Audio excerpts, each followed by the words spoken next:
પ્રેમ સંબંધનો કરુણ અંત, રેલવે કોલોનીમાં મંગેતરની હત્યાનો ખુલાસો, યુવતી પર ગળું દબાવી હત્યાનો આરોપ।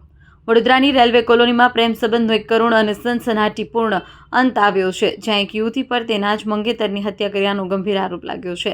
23 વર્ષીય યુવક સચિન રાઠવાનું 29 ડિસેમ્બરે સંદિગ્ધ સંજોગોમાં મોત થયું છે, જેનું રહસ્ય પોસ્ટમોર્ટમ રિપોર્ટ અને પોલીસની ઊંડાણપૂર્વક તપાસ બાદ ઉકેલાયું છે। પ્રાથમિક દ્રષ્ટિએ કેસને સંદિગ્ધ મોત તરીકે જોવામાં આવ્યું હતું, પરંતુ સચિનના મૃતદેહનો પોસ્ટમોર્ટમ રિપોર્ટ આવતા જ મોટો ખુલાસો થયો।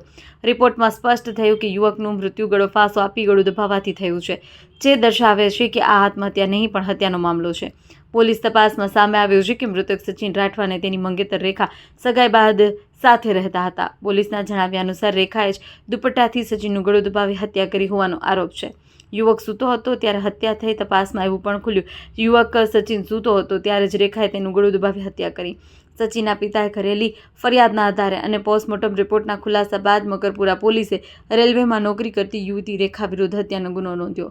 પ્રેમિકા રેખાએ શરૂઆતમાં 3 દિવસ સુધી પોલીસને ગોળ ફેરવી ગેરમાર્ગે દોરવાનો પ્રયાસ કર્યો, પરંતુ પોલીસની સઘન પૂછપરછ અને પુરાવાઓ સામે આવતા તેણે આખરે હત્યાની કબૂલાત કરી।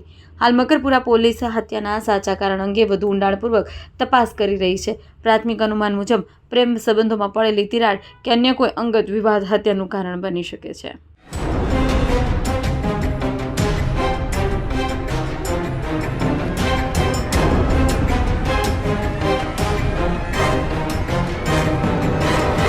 આવી જ અપડેટ્સ માટે જોતા રહો TV17 ગુજરાતી, તમારી સાથે તમારી માટે।